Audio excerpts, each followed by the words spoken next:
ngasi sandukjariba thoramasi Diamond Radio na sandukjaba Crime Reports. Nupi angangsing da thokliba tongan ba Manipur khakta natana India ki kachin koya amadi angakpo crime sing ase aikoina wari oina tamjaduna miyamda khanghanjana na honajaba dugumba program amani Crime Reports. ngasi mupuduna laksari Diamond Radio gi Crime Reports ki thoramda mamangda khoina tahanjekre Rajat Kaubamioi amana Nupur Kauba nupi amakak UK da thabak tawhangani haiduna pukhiba numit adudagi mahakki mayumda sumnatangi message khak tharak laga call ama fawa torukidaba matungda imong manungna wajaduna mahakki mapa saha amadi mahakki machanupa Gautam galoinana awaba kaya thengnaraba matungda mahakki machanupi asi London da chatkide Rajat hariba nupa sisu UK da lei haiduna haikraba matungda mahaksu Jodhpur da tha 3 hena lerami asumna Nupur thiba khangaktaba tha 3 suruklaba matungda Saha amadi mahakki machanupa Gautamna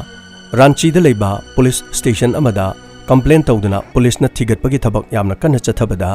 mari leinaba thogdok asida chenariba punamak asi Rajat ani khanglaba matungda Rajat pu phana nabagi damak police na yamna kanna honarami numit kharani gi matungda police ki team amana Rajat ki yumda question duna lekhi asumna Rajat ki number adu da police na call tawba matamda phone adu sumpai paikhatkidi adubu thong londuna leiriba imung adu da police na question duna leiba maramna police ki miyoi singna call tawba adu da imung adu gi manungda call ring chatpagi makhol taki police amana haki sir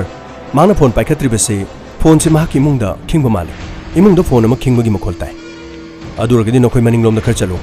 mamang thong chide koi mahapu koge hello Rajat thong cha hango Rajat Verma akoi police ki mini laise thong se khar thunong ta hango Masigi matungda Rajat thong hangkide imungda Rajat phamduna lerami Rajat na imung asi mai loina muthattuna mahaki imung asi angakpa mawong amada lerami mahaki imung asi da leiriba mawong ataw asi mafam asi da mahaki tongan ba laptop ahum mari amadi computer kaya marum khinduna imung manung asida mahaki imung asida yamna tongan ba network amakha mahangna chalaiduna lerami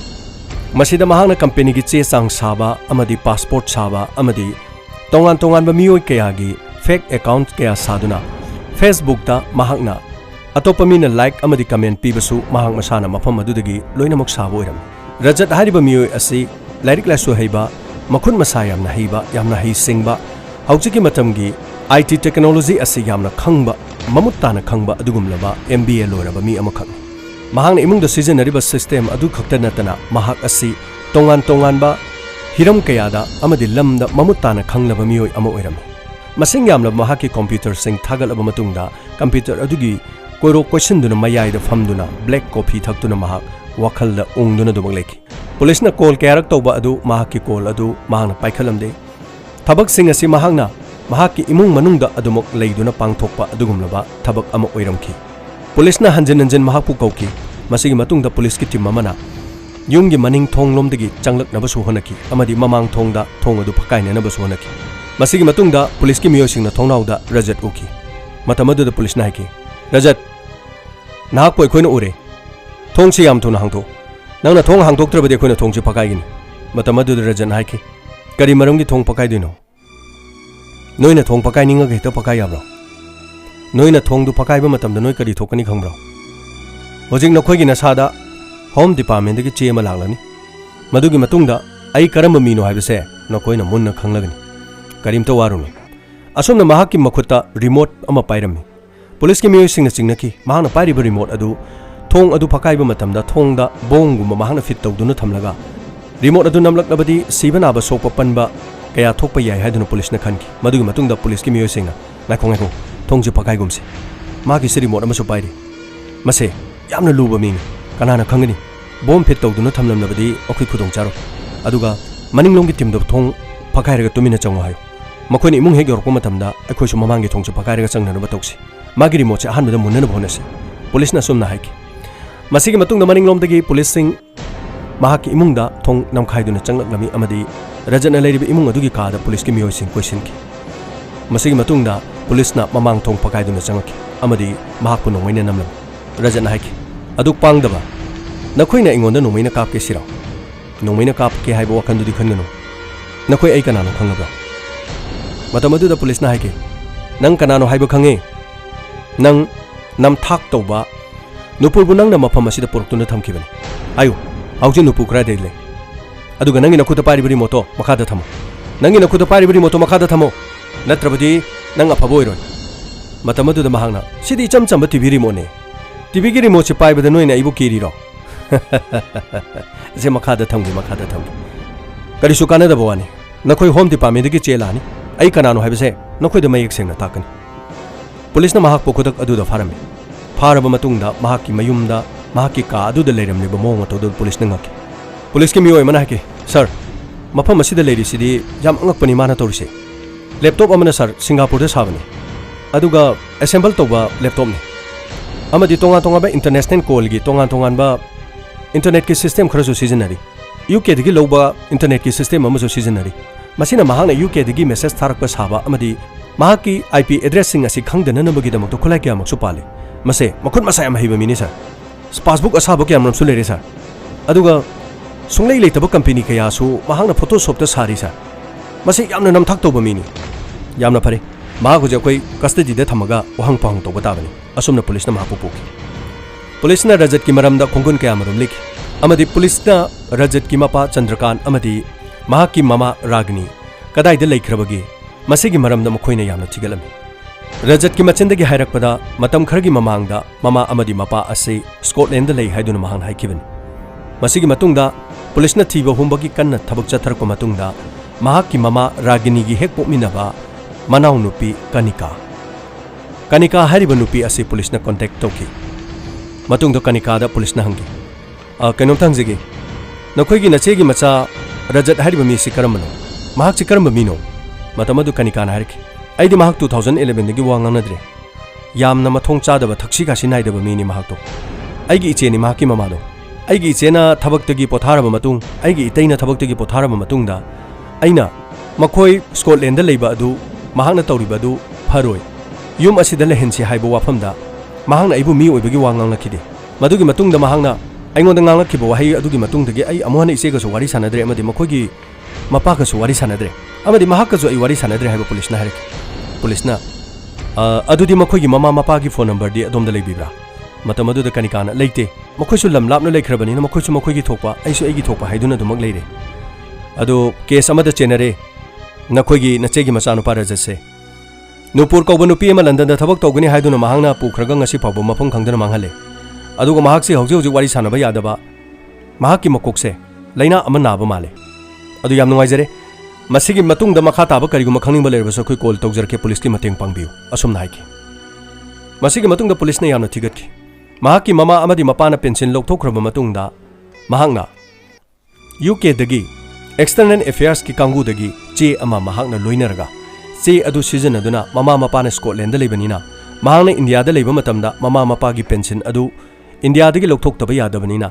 India dagi lokthok nananabagi damak mahakki machanupa na lokthokpa yananabagi damak se sang sing sajinduna mahangna mapa amadi mama gi pension sing ase English ani tara dagi leptana adumak lokthok lagli haibasini asengba wafam di mahakki mama hinglibra natraga leitrabra haiba wafam asini yamna tamthiba mioi asigi mahaki tamthiba atopa aronba machat leiramgadra haibase police ne amchingnaki masigi matungda mangonda interrogation toki ayo Nupur karai lei ai Rajat nongonda ne khoina hangse Nupur karai lei Nupur kanano ai Nupur khangde ado ai black coffee amcha thakba yagadra si restaurant natine nangi nayum natine nangna phamlibudo hot seat ni ne hauji wahang pahung kaya marum tawgadori bani ne hot seat to phambada nang humang oro tagadori bani se restaurant gu manate nangi nayum natine se adu rabadi nakhoina khangning laba wafam sing adu aina haiba ngamgadaba mante kariguma nakhoina nungsibirabadi black coffee amtang pibiu asumna police na hangba wahang sing da mahak ngoksin naribra natraga taseng na mahak makok adu psychology gi problem leirabra haibasi police na angak pa pharomi masigi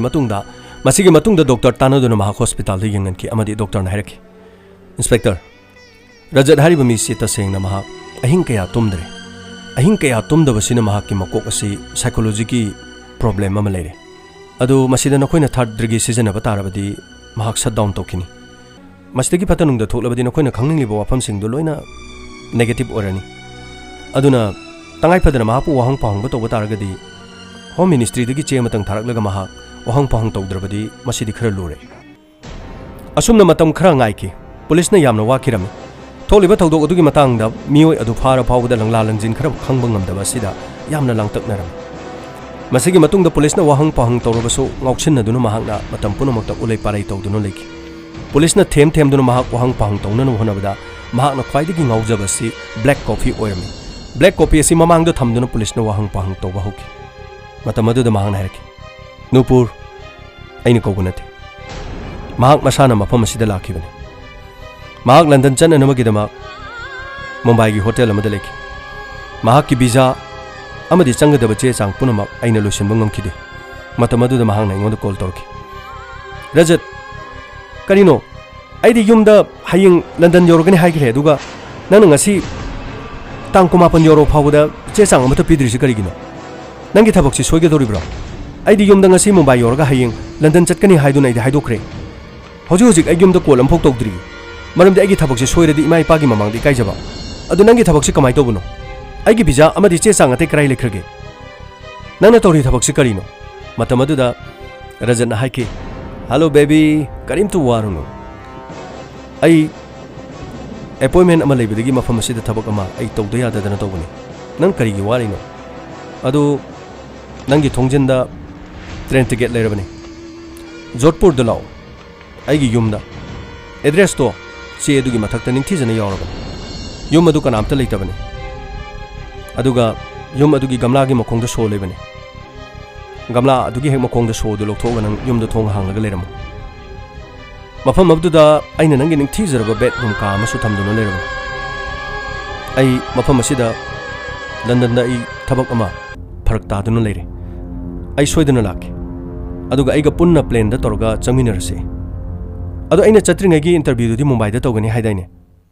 interview da khalle mo hai appointment order amung leire hai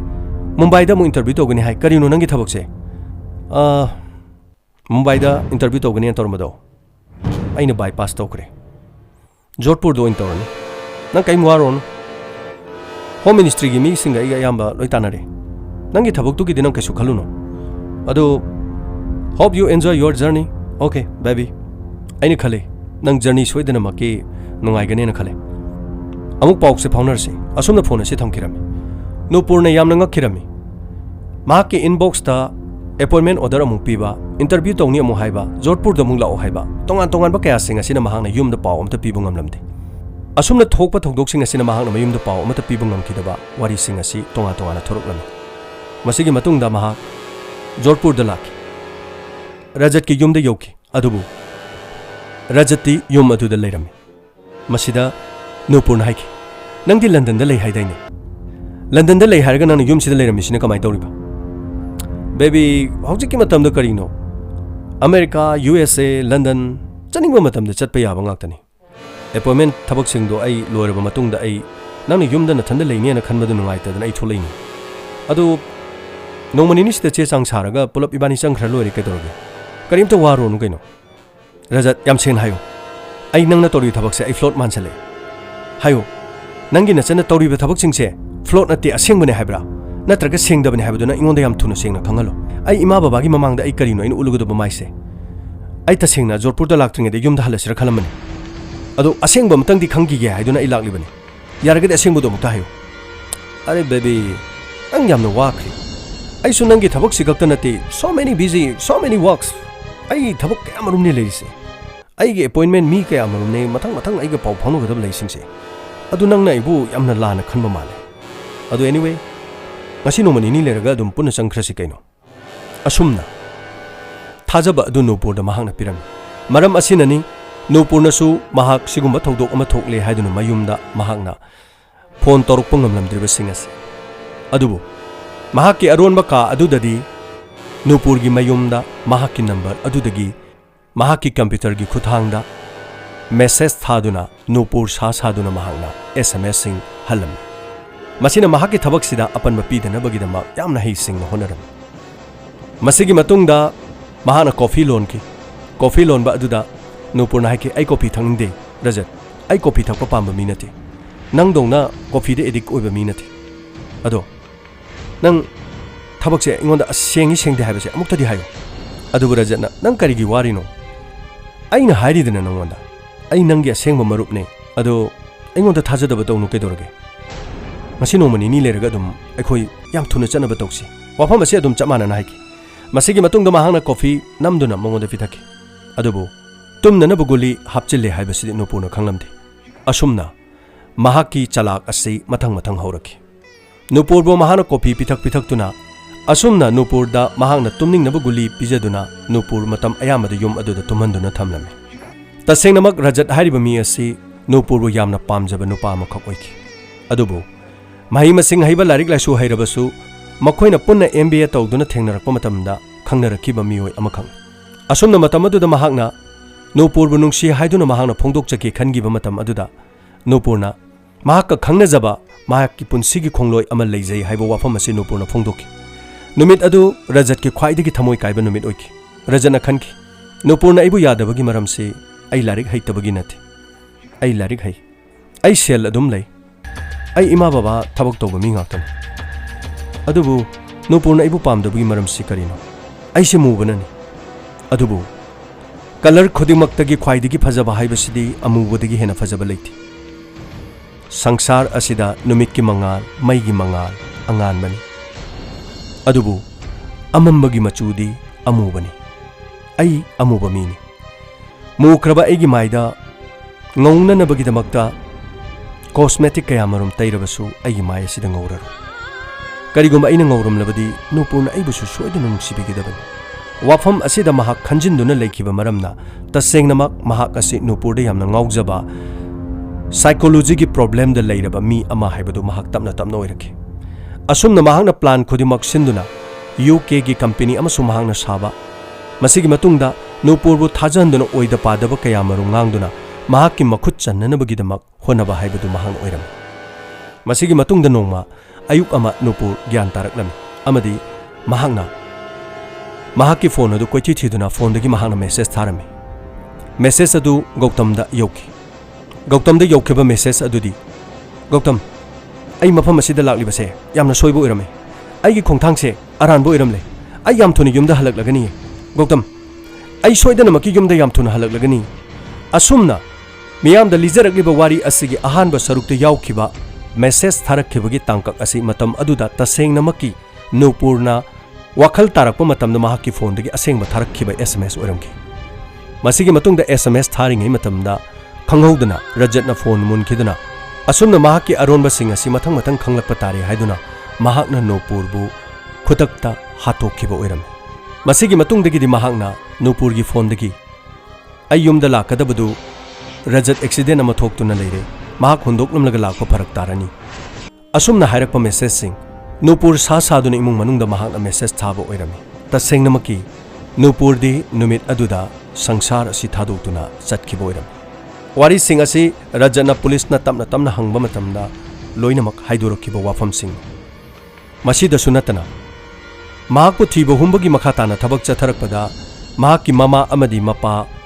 Scotland ꯂꯩ ꯍꯥꯏꯕꯁꯤ ꯇꯁꯦꯡꯅꯃꯛꯀꯤ ꯂꯩꯕ ꯑꯣꯏꯔꯝꯗꯦ ꯃꯃꯥ ꯑꯃꯁꯨꯡ ꯃꯄꯥꯕꯨꯁꯨ ꯃꯍꯥꯛꯅ ꯃꯈꯣꯏꯒꯤ pension ꯑꯗꯨ ꯃꯉꯣꯟꯗ ꯑꯣꯟꯁꯤꯜꯂꯕ ꯃꯇꯨꯡꯗ ꯃꯍꯥꯛꯅ ꯁꯦꯟ ꯀꯥꯏꯕ ꯌꯥꯅꯅꯕꯒꯤꯗꯃꯛ ꯃꯃꯥ ꯑꯃꯗꯤ ꯃꯄꯥꯗꯨ ꯁ꯭ꯀꯣꯠꯂꯦꯟꯗ ꯂꯩ ꯍꯥꯏꯕ ꯆꯦ ꯆꯥꯡꯁꯤꯡ ꯁꯥꯖꯤꯟꯗꯨꯅ ꯃꯃꯥ ꯑꯃꯗꯤ ꯃꯄꯥꯒꯤ ꯄꯩꯁꯥ ꯑꯗꯨ ꯊꯥ ꯈꯨꯗꯤꯡꯒꯤ ꯃꯍꯥꯛꯀꯤ ꯑꯦꯀꯥꯎꯟꯗ ꯆꯪꯗꯨꯅ ꯃꯍꯥꯛꯅ ꯂꯧꯊꯣꯛꯄ ꯌꯥꯅꯅꯕꯒꯤꯗꯃꯛ ꯍꯣꯠꯅꯗꯨꯅ ꯃꯍꯥꯛꯀꯤ ꯑꯄꯣꯛꯄꯤ ꯑꯃꯗꯤ ꯑꯄꯣꯛꯄ ꯃꯄꯥ ꯐꯥꯎꯕ ꯍꯥꯠꯄ ꯉꯝꯕ ꯔꯖꯠ ꯕꯔꯃꯥ ꯑꯗꯨꯒꯨꯝꯂꯕ ꯇꯝꯊꯤꯔꯕ ꯃꯤꯑꯣꯏ ꯑꯃ ꯑꯣꯏꯔꯝꯃꯤ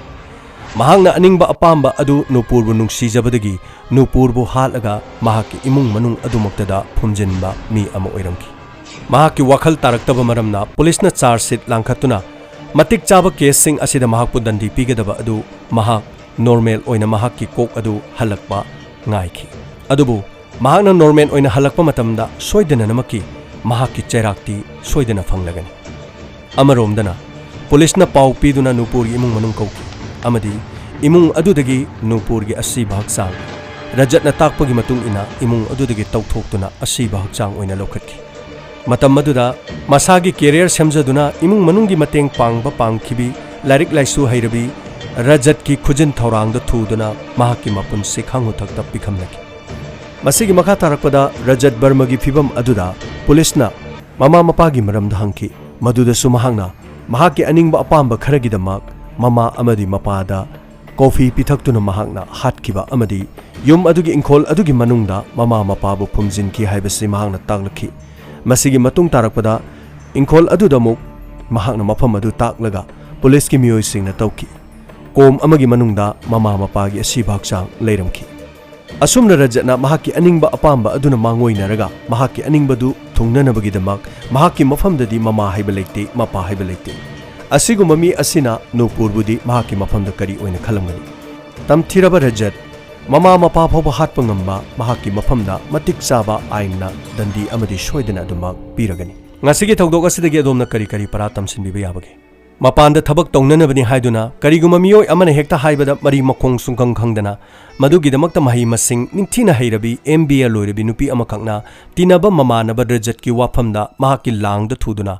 ꯂꯟꯗꯟꯗ ꯊꯕꯛ ꯇꯧꯒꯅꯤ ꯍꯥꯏꯗꯨꯅ ꯄꯨꯔꯛꯂꯒ ꯃꯍꯥꯛꯅ ꯄꯥꯝꯖꯕ ꯅꯨꯄꯤ ꯑꯗꯨꯕꯨ ꯃꯍꯥꯛꯀꯤ ꯃꯈꯨꯠꯇ ꯇꯥꯍꯟꯈꯤꯕ꯫ ꯃꯍꯥꯛꯅ ꯄꯥꯝꯖꯕꯤ ꯅꯨꯄꯤ ꯑꯗꯨꯕꯨ ꯃꯍꯥꯛꯅ ꯂꯧꯗꯨꯅ ꯂꯨꯍꯣꯡꯕꯒꯤ ꯃꯍꯨꯠꯇ ꯃꯍꯥꯛꯀꯤ ꯑꯅꯤꯡꯕ ꯊꯨꯡꯂꯕ ꯃꯇꯨꯡꯗ ꯃꯍꯥꯛꯀꯤ ꯊꯕꯛꯁꯤꯡ ꯑꯗꯨ ꯈꯪꯂꯛꯄ ꯇꯥꯔꯦ ꯍꯥꯏꯗꯨꯅ ꯃꯍꯥꯛꯄꯨ ꯃꯄꯨꯟꯁꯤ ꯂꯣꯏꯁꯤꯟꯗꯨꯅ ꯏꯃꯨꯡ ꯃꯅꯨꯡꯗ ꯐꯨꯝꯖꯤꯟꯈꯤꯕ꯫ ꯃꯍꯥꯛꯀꯤ ꯁꯦꯜ ꯊꯨꯝ ꯈꯔ ꯐꯪꯅꯅꯕꯒꯤꯗꯃꯛ ꯃꯃꯥ ꯃꯄꯥꯒꯤ ꯄꯦꯟꯁꯤꯟ ꯐꯥꯎꯕ ꯃꯍꯥꯛꯅ ꯂꯧꯊꯣꯛꯄ ꯌꯥꯅꯅꯕ ꯆꯦ ꯆꯥꯡ ꯅꯝꯊꯥꯛ ꯇꯧꯗꯨꯅ ꯍꯣꯠꯅꯔꯕ ꯃꯇꯨꯡꯗ ꯃꯃꯥ ꯃꯄꯥ ꯐꯥꯎꯕ ꯍꯥꯠꯄ ꯉꯝꯕ ꯑꯗꯨꯒꯨꯝꯕ ꯔꯖꯠ ꯕꯔꯃꯥꯒꯤ ꯈꯨꯠꯇ ꯇꯥꯈꯤ꯫ ꯃꯊꯪꯗ ꯀꯦꯁ ꯑꯃꯃꯨꯛ ꯄꯨꯗꯨꯅ ꯂꯥꯛꯆꯒꯦ꯫ ꯉꯁꯤꯒꯤꯗꯃꯛꯇꯗꯤ ꯖꯦꯝꯁ ꯍꯩꯒ꯭ꯔꯨꯖꯝꯅ ꯇꯥꯕꯤꯔꯤꯕꯁꯤꯡꯕꯨ ꯑꯃꯨꯛꯀ ꯍꯟꯅ ꯈꯨꯔꯨꯝꯖꯔꯤ꯫